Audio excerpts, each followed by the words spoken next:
अस्सलाम वालेकुम dear students, मैं हूं अब्दुल रज़ाक और सेकेंड ईयर फिज़िक्स में चैप्टर नंबर 13 करंट इलेक्ट्रिसिटी का थ्योरेटिकल पोर्शन हमने प्रीवियसली कंप्लीट किया था। आज हम इस चैप्टर की साइड इन्फॉर्मेशन से स्टार्ट करेंगे और उसके बाद फॉलो करेंगे अपने कुछ पहले शॉर्ट क्वेश्चंस को। सो डिटेल डिस्कशन के लिए हम अपने व्हाइट बोर्ड की तरफ चलते हैं। डियर स्टूडेंट्स, हम चैप्टर नंबर 13 करंट इलेक्ट्रिसिटी में आज वो साइड इंफॉर्मेशंस पढ़ने जा रहे हैं जो कि चैप्टर में पेज के साइड्स के ऊपर दी गई हैं। जो पहली साइड इंफॉर्मेशंस हमने डिस्कस करनी है वो पेज 32 और 34 की हैं। पेज 32 के ऊपर साइड इंफॉर्मेशन इंटरेस्टिंग इंफॉर्मेशन की हेडिंग के साथ है। लिखा गया है व्हेन ईल, जो कि एक मछली की किस्म है, सेंसेस डेंजर, जब इसे खतरा महसूस होता है, it turns itself into a living battery. अल्लाह ताला ने इसे ऐसी सलाहियत दी है कि ये अपनी बॉडी में जो आयंस की कॉन्सेंट्रेशन है वो डिफरेंट पॉइंट पे डिफरेंट कर सकती है, जिसकी वजह से पोटेंशियल डिफरेंस डेवलप हो जाता है। Anyone who attack this fish is likely to get a shock, जो भी इसको अटैक करने की कोशिश करेगा उसे इलेक्ट्रिक शॉक लगेगा। The potential difference between the head and tail of the electric eel can be up to 600 volts. तो पोटेंशियल डिफरेंस क्या होता है, वो energy provided per unit charge के इक्वल होता है। सो नतीजा क्या होगा कि ये जो इलेक्ट्रिक ईल है ये हर एक कूलम चार्ज को फ्लो करने के लिए 600 जूल्स ऑफ एनर्जी प्रोवाइड करेगी और जो भी इसकी विसिनिटी में मौजूद होगा उसे इलेक्ट्रिक शॉक फील होगा। सो इस वजह से इलेक्ट्रिक ईल अपने शिकारियों से महफूज रह सकती है। पेज 34 की जो इन्फॉर्मेशन है उसकी हेडिंग है फॉर योर इन्फॉर्मेशन। डायग्राम दी गई है और साथ डिस्क्रिप्शन है। Heating effect of current is used in electric kettle. हम ये बात जानते हैं कि हीटिंग इफेक्ट के लिए equation H is equal to I square RT use होती है, जिसे हम जूल्स लॉ भी कहते हैं। यहाँ पे I करंट है, R रेजिस्टेंस ऑफ वायर है जिसे करंट फ्लो कर रहा है, T टाइम है जिस टाइम के लिए करंट फ्लो कर रहा है, और H हीटिंग इफेक्ट या फिर हीट एनर्जी को रिप्रेजेंट करता है और इसके यूनिट्स जो हैं वो जूल्स में हैं। तो जब भी करंट किसी डिवाइस से फ्लो करता है वो 3 इफेक्ट्स देता है, जिसमें से पहला इफेक्ट है हीटिंग इफेक्ट। तमाम हीट देने वाली या लाइट देने वाली ये कोई भी और इलेक्ट्रोमैग्नेटिक रेडिएशन जनरेट करने वाली डिवाइस हीटिंग इफेक्ट के प्रिंसिपल पे ही काम करती है। दूसरा इफेक्ट मैग्नेटिक था जिस पे मोटर्स काम करती हैं, और तीसरा इफेक्ट केमिकल इफेक्ट था जिसको हम इलेक्ट्रोप्लेटिंग या फिर बैटरीज को चार्ज करने में इस्तेमाल करते हैं। नेक्स्ट साइड इंफॉर्मेशन पेज 39 की है। हेडिंग है interesting information. Inspectors can easily check the reliability of a concrete bridge made with carbon fibers. The fibers conduct electricity. If sensors show that electrical resistance is increasing over time, the fibers are separating because of cracks. तो let's say अगर यहाँ पे इस तरीके से कोई concrete का bridge है जिसकी कंस्ट्रक्शन में कार्बन फाइबर इस तरह से अटैच की गई हैं, तो अगर हम इस कार्बन फाइबर को ज़रा एनलार्ज करके ड्रॉ करें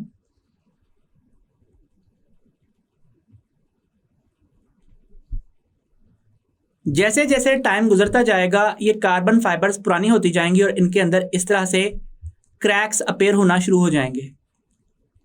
जैसे ही क्रैक्स अपीयर होंगे तो equation R is equal to rho L over A के मुताबिक करंट फ्लो के लिए इफेक्टिवली एरिया डिक्रीज करता जाएगा और इस कार्बन फाइबर की रेजिस्टेंस इंक्रीज करती जाएगी।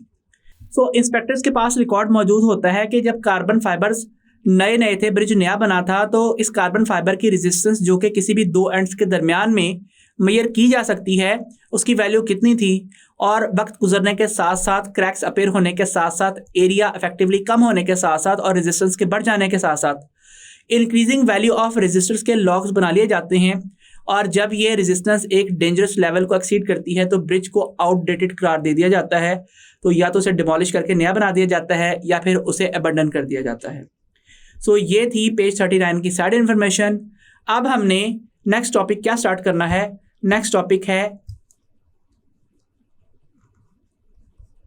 Exercise short questions.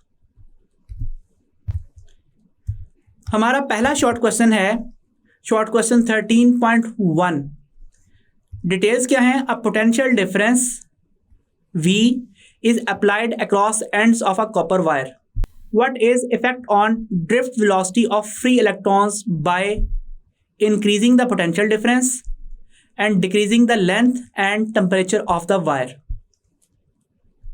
सबसे पहले हम जरा रिकॉल कर लेते हैं कि ड्रिफ्ट वेलोसिटी का एक्सप्रेशन क्या था। हमने ये कहा था कि लेट से एक कंडक्टर है, जूम इन करने के बाद जिसकी शेप सिलेंड्रिकल बन रही है, इसकी लेंथ L है और इसकी किसी साइड का जो एरिया है वो A है।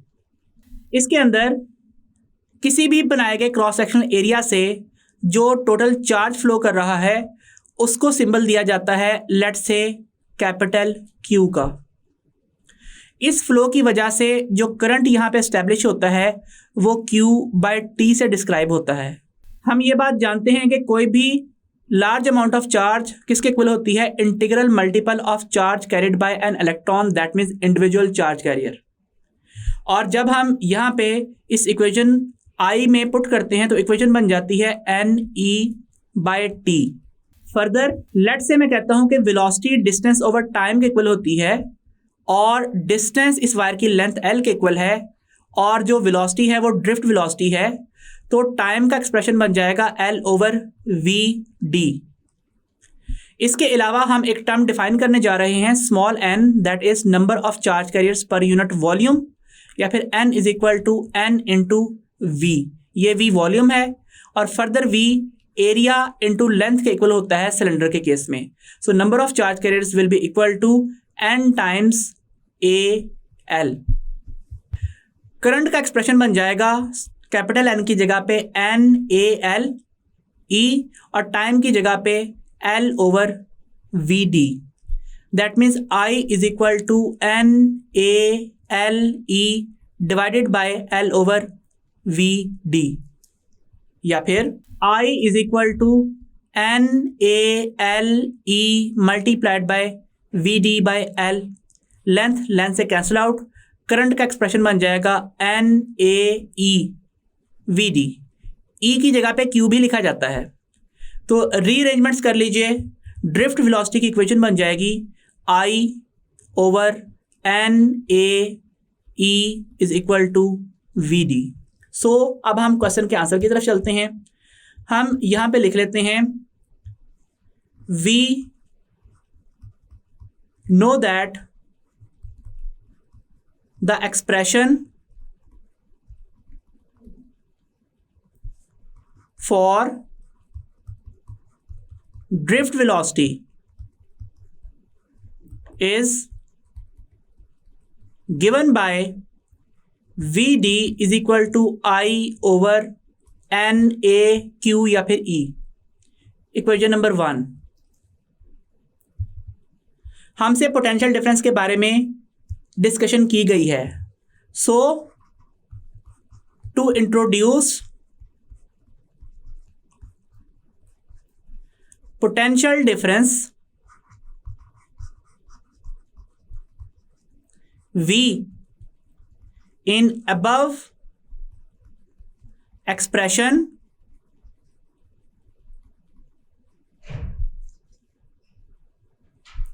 use Ohm's law। और Ohm's law क्या है? It is V is equal to IR और I is equal to V/R। Point to be noted के V पोटेंशियल डिफरेंस है, जबकि यहाँ पे जो V लिखा था ये वॉल्यूम था।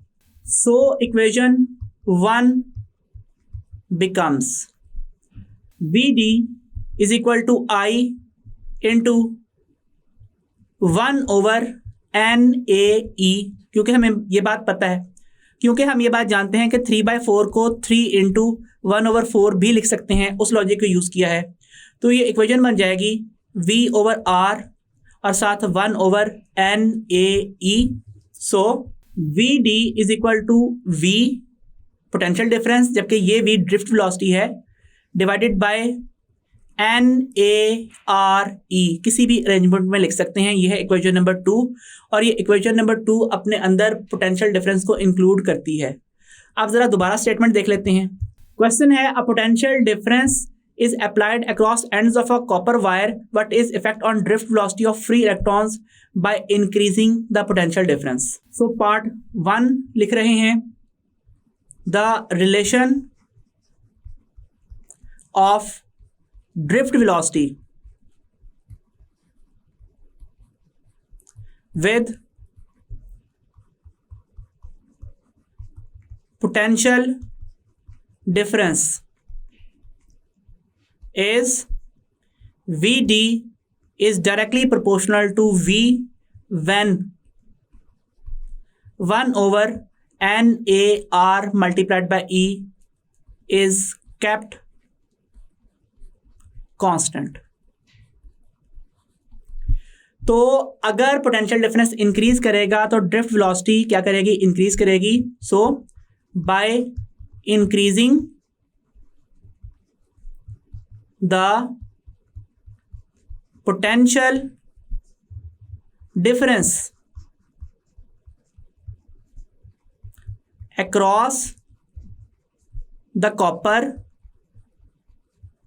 wire, the drift velocity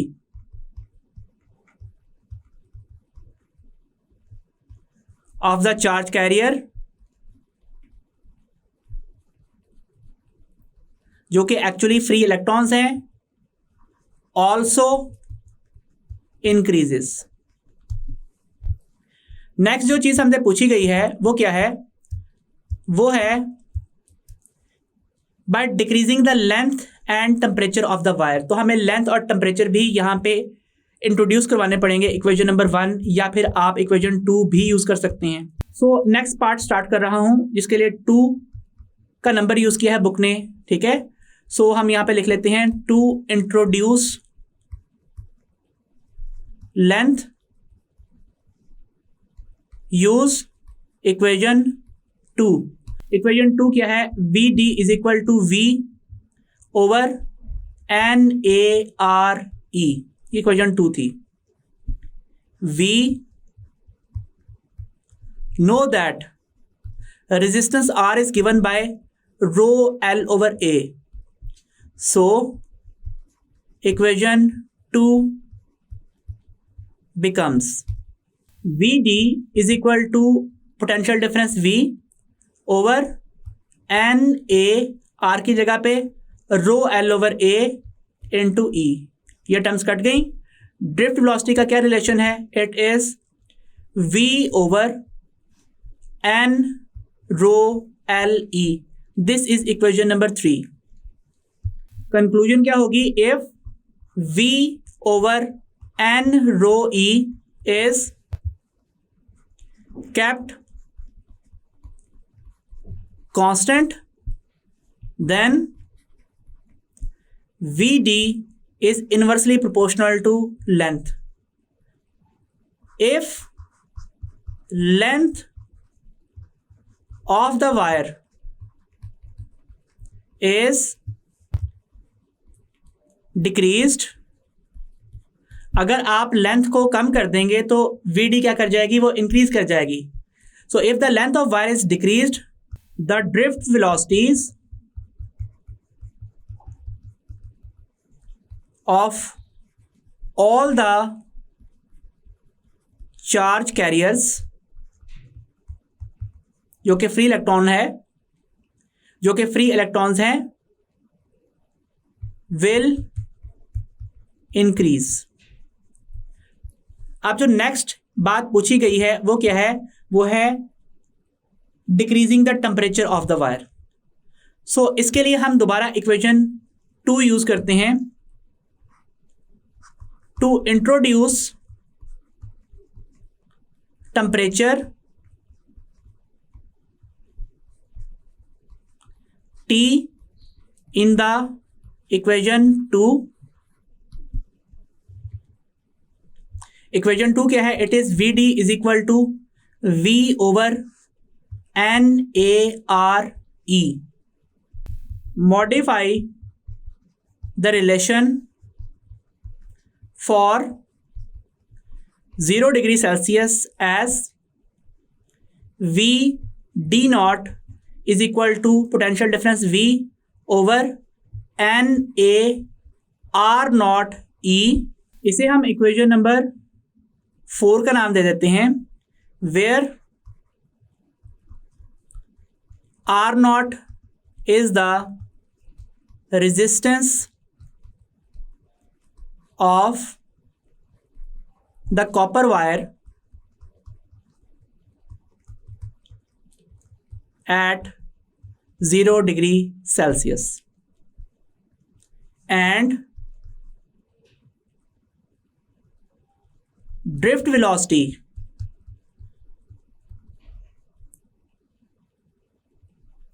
of a charge carrier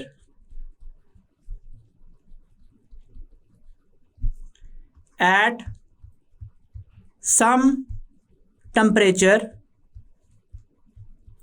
T is given by V dt is equal to potential difference V divided by N A R T E. This is equation number 5. Here RT is resistance of the copper wire at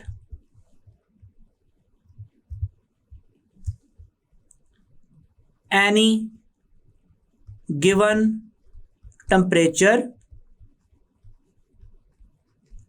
T। Next जो हमने काम करना है वो क्या है, it is divide equation 5 by equation 4। Expression बन जाएगा V dt over V d naught is equal to potential difference V over N A R T E and V over N A R naught E, या फिर V over N A R T into E divided by V over N A R naught into E। जब division multiplication से तब्दील होती है तो उस सूरत में न्यूमरेटर डिनोमिनेटर में और डिनोमिनेटर न्यूमरेटर में चला जाता है। सो एक्सप्रेशन बन जाएगा V over N A R T E multiplied by N A R naught E by V। So यहाँ पे ये एक्सप्रेशन कैंसिल आउट हो रहे हैं।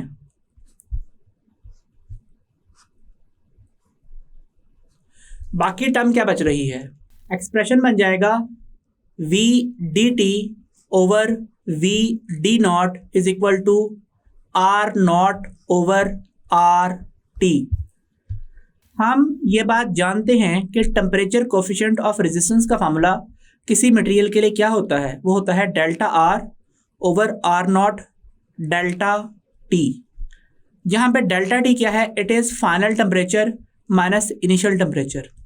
फिलहाल हम उसे T माइनस T नॉट भी लिख सकते हैं, जैसे कि हमने स्टेटमेंट में कहा है कि जो T है वो फाइनल टेम्परेचर है, और जो डेल्टा R है वो किसके इक्वल है, वो है RT माइनस R नॉट के।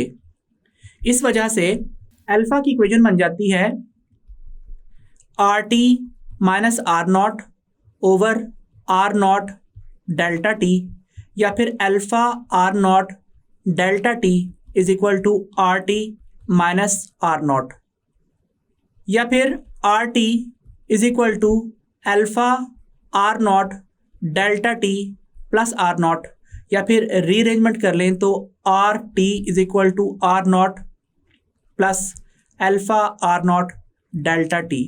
इस एक्सप्रेशन से अगर हम R नॉट को कॉमन निकाल लें तो एक्सप्रेशन बनता है RT is equal to R naught 1 plus alpha delta T। इस इक्वेशन को रेफरेंस बनाना है और हमने कहना है substitute RT is equal to R naught into 1 plus alpha delta t in equation 6, we get v dt over v d naught is equal to r naught over r naught 1 plus alpha delta t। r naught से cancel out होगा, expression बनेगा v dt over v d naught is equal to 1 over 1 plus alpha delta T, equation 7a।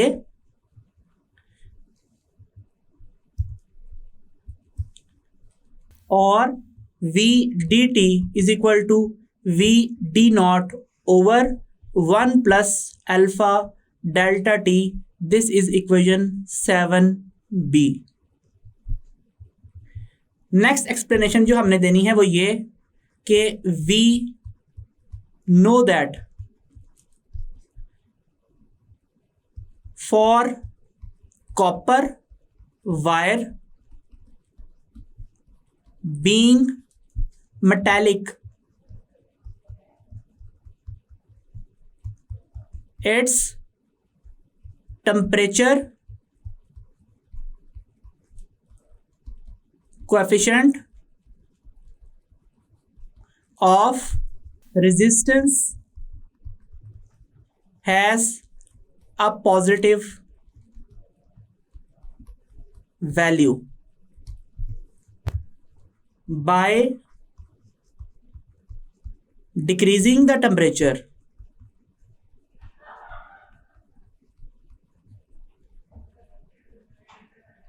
delta t is equal to t final minus t initial या original will be having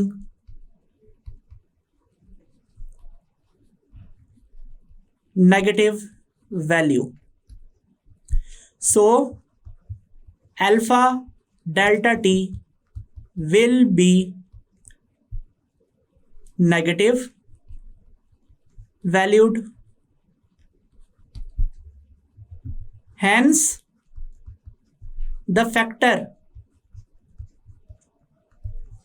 1 plus alpha delta t will be decreasing। That means जब यहाँ पे alpha positive है और delta T negative है तो overall factor ही negative हो जाएगा और ये फैक्टर 1 से बड़ा नहीं होगा मल्टीप्लाई होके। लेकिन जब हम 1 में से ये फैक्टर माइनस करेंगे तो जो ओवरऑल फैक्टर है 1 माइनस अल्फा डेल्टा टी, उसकी वैल्यू क्या कर जाएगी, डिक्रीज कर जाएगी। और जब ये ओवरऑल वैल्यू डिक्रीज करेगी तो ड्रिफ्ट वेलोसिटी क्या करेगी, वो इंक्रीज कर जाएगी। So we can conclude that by decreasing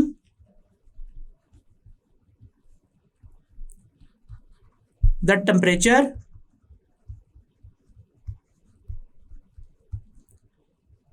the drift velocities